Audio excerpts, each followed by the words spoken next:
毎度おなじみ夕刻広場です。本日もよろしく。今回のお題は、アンネの日記事件で30代無職バカウヨ逮捕、精神異常ということで、黙秘企画策の可能性。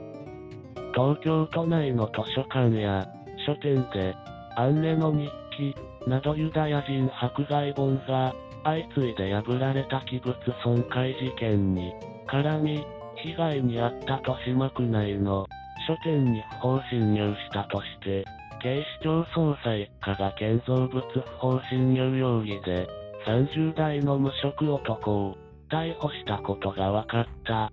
男はアンネの日記破損事件についても犯行をほのめかしているという。アンネの日記30代の男関与か。警視庁で器物損壊事件として、防犯カメラの映像を分析したりするなどした結果、被害があった池袋の書店で、都内に住む30代の無職の男が先月、売り場を行き来する様子が映っていたほか、2冊目の被害が見つかった翌日の先月22日には、書店内で無断でビラを貼っていたことが分かったということです。このため警視庁は、この男をビラを貼る目的で、書店に不法に侵入したとして、建造物侵入の疑いで、今月7日に逮捕しました。警視庁によりますと、男はその後の取り調べの中で、図書館で本を破ったことを認める内容の供述をしているということです。男がバカウヨであるかのような報道ぶりです。精神異常の可能性もほのめかしています。これは替え玉ですね。これで一件落着させる方針なのでしょう。バカウヨ無残。やっぱりお前らのせいにされちゃいました。やっぱ、オバマは売りの味方だったにだ。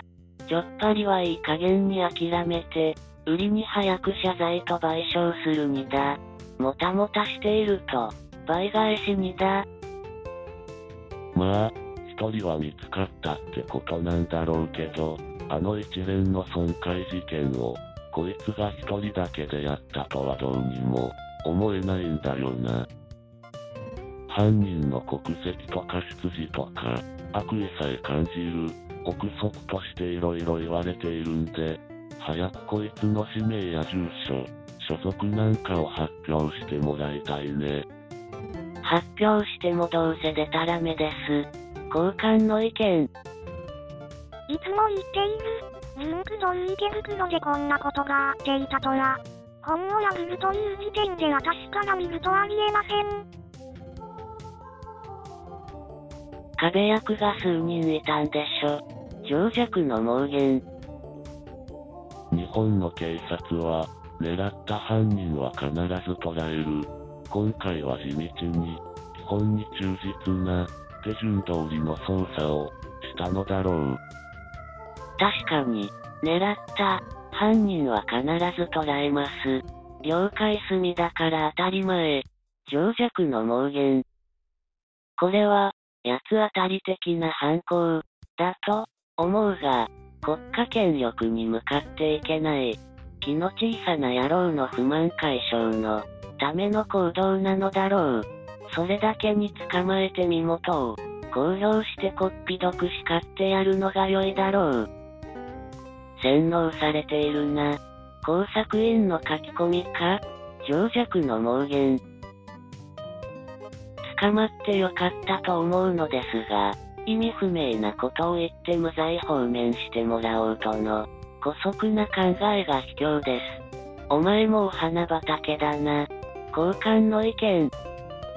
また在特会でしょうな。